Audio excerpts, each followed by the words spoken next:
Je m'appelle Antoine. J'ai 29 ans et je suis consultant en cybersécurité pour des PME en région parisienne. C'est un travail stable, bien payé, rien de très glamour. Je suis avec ma copine, Léa, depuis 3 ans. On s'est rencontrés dans un café du centre-ville où elle travaillait à temps partiel pendant qu'elle finissait son école de commerce. Elle était drôle, ambitieuse, belle, le genre de personne qui illumine une pièce sans faire d'effort. Nous avons emménagé ensemble il y a environ 18 mois. Tout n'était pas parfait, mais je pensais que notre couple était solide. Cette soirée a commencé comme n'importe quel autre vendredi. Léa parlait de cette fête depuis 2 semaines. C'est son amie de fac, Camille, qui l'organisait dans un loft huppé du Marais, à Paris. Léa semblait inhabituellement excitée à ce sujet. Elle n'arrêtait pas de dire que tout le monde serait là. Je n'y ai pas prêté plus d'attention que ça. Elle s'habillait mieux ces derniers temps, achetait de nouveaux vêtements, passait plus de temps sur son apparence. Je me disais juste qu'elle voulait faire bonne impression devant ses anciens amis. Vers 19h30, elle était dans la salle de bain en train de se maquiller. J'étais dans la chambre en train d'enfiler une chemise et un jean, pensant être assez présentable. C'est là qu'elle l'a dit. « Eh, Antoine !» Sa voix a traversé la porte entr'ouverte, décontractée, comme si elle me demandait de passer prendre du pain en rentrant. « Ouais, pour la fête ce soir. Tu peux, Jean, faire comme si tu n'étais pas avec moi. » Je me suis arrêté en plein boutonnage. « Quoi ?» Elle est sortie, tenant encore son eyeliner. « Je veux dire, ne fais pas le couple collet serré. »« Pourquoi ?»« Juste. Socialise de ton côté. Ce sera plus sympa comme ça. » Je l'ai fixée. Elle portait cette robe noire moulante que je n'avais jamais vue auparavant. Ses cheveux étaient coiffés en ondulations lâches. Elle était magnifique, mais quelque chose dans son ton m'a noué l'estomac. « Tu veux que je fasse semblant qu'on n'est pas ensemble ? C'est pas ça. » Elle s'est retournée vers le miroir. « Je veux juste pas que ce soit bizarre. Certains de mes amis ne sont pas vraiment au courant pour nous, et je ne veux pas créer de malaise. Léa, on est ensemble depuis 3 ans. On vit ensemble. » Je sais, mais... Sa voix s'est éteinte, concentrée sur son reflet. « Fais-moi confiance, d'accord ? C'est plus simple comme ça. » Je suis resté là peut-être 30 secondes, passant en revue 1000 réponses dans ma tête. Tout mon instinct me disait de protester, d'exiger une explication. Mais autre chose, peut-être de la fierté, peut-être de l'épuisement, m'a fait prendre une autre voie. « D'accord, ai-je dit doucement. » Elle m'a jeté un coup d'œil dans le miroir, surprise. « Vraiment ? Ouais, pas de problème. » 20 minutes plus tard, je me suis garé devant l'immeuble haussmannien. La musique résonnait depuis un étage supérieur. Léa a vérifié son téléphone, remis du rouge à lèvres une dernière fois, puis a ouvert la portière. « Merci pour la course, a-t-elle dit comme si j'étais un chauffeur VTC. « Amuse-toi bien, ai-je répondu. Elle a hésité juste une seconde, sentant peut-être quelque chose d'inhabituel dans mon ton, puis a souri et est sortie. Je l'ai regardée marcher vers l'entrée, sortant son téléphone en chemin. La lourde porte s'est refermée derrière elle. Je suis resté assis un moment, les mains sur le volant, le moteur tournant encore. Puis j'ai passé la première et je suis rentré à la maison. Mise à jour 1. L'appartement semblait différent quand je suis entré seul. Plus silencieux. Je suis resté debout dans la cuisine pendant peut-être 5 minutes, juste à réfléchir. Puis je suis allé dans la chambre et j'ai sorti mon vieux sac de sport du placard. Je ne suis pas quelqu'un d'impulsif. J'analyse des réseaux, je trouve des vulnérabilités, je colmate des brèches. Je réfléchis aux choses. Mais debout là, en regardant ce sac, tout est soudainement devenu clair. Ce n'était pas à propos d'une seule soirée. C'était l'aboutissement d'une centaine de petites choses que j'avais ignorées. La façon dont elle avait commencé à s'éloigner quand j'essayais de lui tenir la main en public. Comment elle avait arrêté de poster des photos de nous sur Instagram. Les réponses vagues quand je lui demandais comment s'était passée sa journée. J'ai commencé à emballer mes vêtements, mes affaires de toilette, mon ordinateur portable, mes documents importants. J'ai été méthodique. Ça a pris environ 1 heure. J'ai laissé la plupart des meubles. C'étaient les siens de toute façon, ou du moins payés principalement par ses parents quand on a emménagé. J'ai écrit un mot et je l'ai laissé sur le comptoir de la cuisine, tu voulais faire comme si on n'était pas ensemble. Maintenant, tu n'as plus besoin de jouer la comédie. Prends soin de toi. À 22h30, j'étais enregistré dans un hôtel Ibis près de l'aéroport. J'ai envoyé un texto à mon pote Thomas pour lui dire que j'aurais peut-être besoin de squatter son canapé bientôt, et il a répondu dans la minute. Mec, qu'est-ce qui s'est passé? Appelle-moi. Je ne l'ai pas appelé. Je me suis assis sur le lit d'hôtel en fixant mon téléphone, regardant la batterie passer de 47% à 44%, puis à 39%. Aucun message de Léa, rien. Vers 1h15 du matin, mon téléphone a vibré. Numéro inconnu. J'ai décroché. Allô, Antoine? Une voix de femme, anxieuse, légèrement pâteuse. C'est qui? C'est Camille, l'amie de Léa. Je suis à la soirée. Mon cœur s'est mis à battre la chamade. Qu'est-ce qui ne va pas? Elle va bien? Physiquement elle va bien, mais tu dois savoir ce qui s'est passé. Je me suis redressé. Quoi? Il y a ce type ici, Maxime. C'est un fondateur de start-up tech. Vraiment riche. Il roule en Porsche. Bref. Apparemment, Léa lui parle depuis genre 2 mois. Je n'étais pas au courant, je te jure. Mais ma colocataire me l'a dit ce soir. Léa l'a invitée à la fête. Elle était tout le temps collée à lui. Antoine, vraiment collé à lui. J'avais la gorge sèche. D'accord, mais voilà le truc. Il y a environ 1 heure, Maxime était bourré et a commencé à se vanter. Il disait à tout le monde qu'il avait cet arrangement avec Léa. Qu'elle passait en gros une audition pour être sa copine parce qu'il lui a dit qu'il avait besoin de quelqu'un de facile à vivre et amusant, qui n'entraverait pas son style de vie. Il a dit qu'elle essayait de prouver qu'elle n'était pas peau de colle. Eux ne pouvaient plus parler. Camille a continué, la voix tremblant légèrement. Ensuite, il a dit quelque chose sur le fait qu'elle lui avait dit qu'elle avait un poids mort à larguer avant qu'il puisse devenir sérieux. Antoine, tout le monde l'a entendu. Les gens ont commencé à regarder autour pour te chercher et Léa est devenue pâle. Quelqu'un a demandé où était son copain et Maxime a ri et a dit « Quel copain ?» C'est là que Léa a essayé de faire marche arrière, elle a dit « Tu n'étais qu'un colocataire, mais les gens savent que vous vivez ensemble en couple. » C'est devenu très gênant très vite. Elle est où maintenant, ai-je réussi à demander. Elle s'est enfermée dans la salle de bain. Elle y est depuis 20 minutes. Elle n'arrête pas d'envoyer des textos à quelqu'un, probablement toi. Je pensais juste que tu devais savoir quel genre de personne elle a été ce soir. Merci, Camille. Je suis désolé, Antoine. Vraiment. Elle a raccroché. J'ai regardé mon téléphone. Toujours rien de Léa. Je l'ai éteint et je me suis couché. Mise à jour 2. Samedi matin. Je me suis réveillé avec 17 appels manqués et 32 SMS. J'ai rallumé mon téléphone vers 7 heures. La plupart venaient de Léa, commençant vers 1h45 du matin et continuant jusqu'à 5h30. T'es où, Antoine? C'est pas drôle. Réponds à ton téléphone. Je suis rentré et tes affaires ne sont plus là. C'est quoi ce bordel? Tu es vraiment parti pour rien. Tu es tellement immature là. Rappelle-moi. On doit parler. Les messages devenaient progressivement plus désespérés, puis en colère, puis désespérés à nouveau. Le dernier, envoyé à 5h28, disait juste « S'il te plaît ».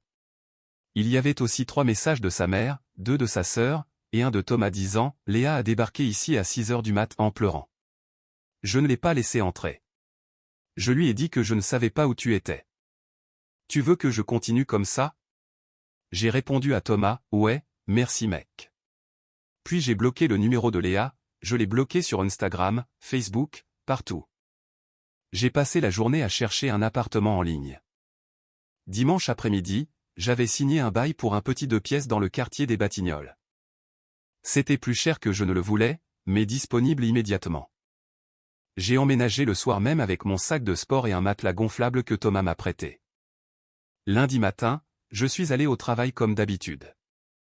Mon patron a remarqué que j'avais l'air fatigué, mais n'a pas posé de questions indiscrètes. Je me suis jeté dans un nouveau projet, la configuration de pare-feu pour un cabinet médical. Ça faisait du bien d'avoir quelque chose de concret sur quoi se concentrer. Mardi soir, Camille a rappelé. Je sais que tu ne veux probablement entendre parler de personne en ce moment, a-t-elle commencé, mais je pensais que tu devais savoir. Léa raconte aux gens que tu es parti parce que tu étais contrôlant et jaloux. J'ai ri. J'ai vraiment ri. Bien sûr qu'elle dit ça. Ça ne prend pas comme elle le pense. Beaucoup de gens ont vu comment elle agissait vendredi soir. Maxime évite ses appels apparemment, d'ailleurs. J'imagine qu'il n'est pas intéressé par quelqu'un qui s'est fait afficher comme une menteuse devant tout le monde. Tant mieux pour lui, ai-je dit, en le pensant vraiment. Il y a encore une chose. Camille semblait hésitante. Elle poste des trucs critiques en ligne. Des trucs sur les relations toxiques et le fait d'être enfin libre. Sois juste au courant. J'ai supprimé mes réseaux sociaux, mais merci pour l'info. Tu gères ça vraiment bien, a dit Camille doucement. Vraiment? J'ai fixé mon appartement vide. Je ne sais pas. Je me sens juste engourdi. C'est probablement plus sain que ce qu'elle fait. Pour ce que ça vaut, je suis désolé de vous avoir présenté. C'est pas ta faute. Tu ne savais pas. Après avoir raccroché, je me suis assis sur mon matelas gonflable et je me suis laissé aller à tout ressentir pour la première fois depuis vendredi. La trahison, la colère, l'embarras. Puis j'ai commandé une pizza et j'ai regardé de vieux épisodes de The Office jusqu'à ce que je m'endorme. Mise à jour 3. 3 semaines plus tard, Thomas m'a invité à un barbecue chez lui. J'ai failli dire non, mais il a insisté. Il faut que tu sortes, mec. Rencontre des gens. En plus, ma copine amène sa collègue, et apparemment elle est cool. La collègue s'appelait Manon. Elle était graphiste, avait les cheveux courts au burn et un sens de l'humour pince sans rire. On a parlé de rien d'important, nos garnitures de pizza préférées, le pire film qu'on ait jamais vu, si un hot dog était un sandwich. C'était facile, normal. Alors, a-t-elle dit finalement, Thomas m'a dit que tu as vécu une rupture récemment. Il a dit ça, hein? Il n'est pas subtil. Elle a souri. Tu n'es pas obligé d'en parler. C'est bon. Ouais, c'est le cas. Une relation de 3 ans qui s'est terminée assez brutalement. Sa perte, a dit Manon, puis elle a immédiatement semblé embarrassée. Désolé, c'était présomptueux. Non, j'apprécie. On a échangé nos numéros, on s'est envoyé quelques textos cette semaine-là. Rien de romantique, juste amical. Ça faisait du bien d'avoir de nouvelles conversations qui n'étaient pas alourdies par le passé. Pendant ce temps, par l'intermédiaire de Thomas, j'ai appris que Léa appelait des amis communs, essayant de savoir où j'habitais. Il a dit à tout le monde de se taire. Elle était apparemment passée 2 fois en voiture devant chez Thomas pour chercher la mienne. Elle a aussi appelé la copine de Thomas, Sarah. Thomas m'a raconté ça autour d'une bière un soir, elle demandait si Sarah savait quelque chose. Sarah lui a dit de te laisser tranquille. J'apprécie que vous me souteniez. C'est à ça qu'on sert. Thomas a pris une gorgée. Tu as l'air mieux cependant, moins zombie. J'y arrive. La vérité, c'est que je pensais encore constamment à Léa. Pas avec envie, plutôt comme si j'essayais de résoudre un puzzle. Comment avais-je raté les signes? Quand avait-elle cessé de m'aimer? Y avait-il eu un moment où j'aurais pu arranger les choses? Ou étais-je condamné depuis toujours à être le poids mort qu'elle devait larguer? Un vendredi fin novembre, j'ai reçu un appel d'un numéro inconnu. Contre toute attente, j'ai répondu. Antoine, c'est la sœur de Léa, Julie. Salut Julie. Je sais que tu ne veux probablement pas entendre parler de nous, mais je devais appeler. Léa a dit à maman et papa que tu l'avais quitté parce que tu avais trouvé quelqu'un d'autre. Elle a dit que tu la trompais et que c'est pour ça que tu as déménagé si vite. Bien sûr qu'elle a dit ça. Je ne la crois pas, a dit Julie fermement. Je connais ma sœur. Je l'ai vue mentir pour se sortir de problèmes depuis qu'on est gamine. Je voulais juste que tu saches que je connais la vérité. Ou du moins, je sais que sa version ne peut pas être toute l'histoire. Merci, Julie. Ça compte beaucoup. Pour ce que ça vaut, elle est misérable. Elle ne l'admettra pas, mais elle l'est. Elle pensait que ce type, Maxime, allait débarquer et lui offrir une vie glamour. Et il l'a ghosté après cette soirée. Maintenant, elle est coincée avec l'appartement qu'elle peut à peine payer sans à part du loyer. Et tous ceux qui étaient à cette fête savent ce qu'elle a fait. Je ne me suis pas senti triomphant en entendant ça. Juste triste. J'espère qu'elle s'en sortira. Tu es une meilleure personne que moi. J'espère que non. Julie a fait une pause. Prends soin de toi, Antoine. Toi aussi. Dernière mise à jour. Ça fait 4 mois maintenant. J'écris ceci depuis mon appartement aux Batignolles. J'ai acheté un vrai lit, pris quelques meubles chez Ikea, accroché quelques posters. Ça commence à ressembler à un chez-soi. Manon et moi avons eu quelques rendez-vous. Rien de sérieux pour l'instant, mais on prend notre temps. Elle connaît les grandes lignes de ce qui s'est passé avec Léa, mais je ne m'attarde pas dessus. On a de meilleures choses à se dire. J'ai appris par Camille, qui est devenue une véritable amie à travers tout ça, que Léa est retournée vivre chez ses parents en janvier. Elle ne pouvait pas payer l'appartement seule, et ses cartes de crédit étaient plafonnées à cause de tous les nouveaux vêtements et des améliorations de style de vie qu'elle avait achetées en essayant d'impressionner Maxime. Elle travaille dans la vente maintenant, apparemment. Son Instagram est privé, aux dernières nouvelles. Je ne la déteste pas. Vraiment pas. Je suis reconnaissant d'une façon étrange. Cette nuit-là, la fête à laquelle je n'étais jamais censé assister en tant que petit ami m'a donné la clarté que j'évitais depuis des mois, peut-être des années. J'étais confortable dans une relation qui était morte silencieusement, trop effrayé d'être seul pour reconnaître ce qui était juste sous mon nez. La semaine dernière, j'ai reçu une lettre par la poste, du vrai courrier physique, transféré depuis l'adresse de Thomas. L'écriture de Léa. Je suis resté avec pendant 2 jours avant de l'ouvrir. À l'intérieur, il y avait une seule page recto-verso s'excusant pour tout. Elle se qualifiait d'égoïste, disait qu'elle s'était laissée emporter par l'idée de quelque chose de mieux et avait perdu de vue ce qui comptait. Elle disait que Maxime la faisait se sentir excitante et importante d'une manière qu'elle ne pouvait pas expliquer, et qu'elle s'était convaincue que cela signifiait quelque chose. Elle disait qu'elle savait qu'elle m'avait blessé et espérait qu'un jour je pourrais lui pardonner. Je l'ai lu 2 fois, puis je l'ai mise dans le tiroir de mon bureau. Peut-être que je répondrai un jour. Peut-être pas. Thomas m'a demandé hier soir si j'avais l'impression d'avoir tourné la page. Je lui ai dit que je n'en avais pas besoin. Le concept de clôture est surcoté. Parfois, les choses se terminent juste, on avance et c'est suffisant. Je vais bien. Mieux que bien. En fait, j'ai recommencé le footing. Quelque chose que j'avais abandonné quand Léa et moi avons emménagé ensemble parce qu'elle trouvait ça ennuyeux.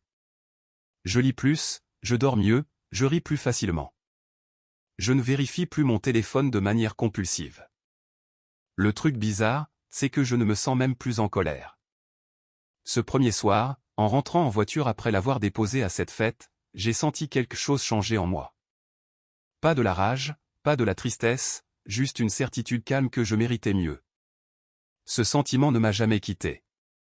Alors, quand elle a dit, à la soirée, « Fais comme si tu n'étais pas avec moi », j'ai pris son conseil à cœur, et je n'ai pas regardé en arrière depuis.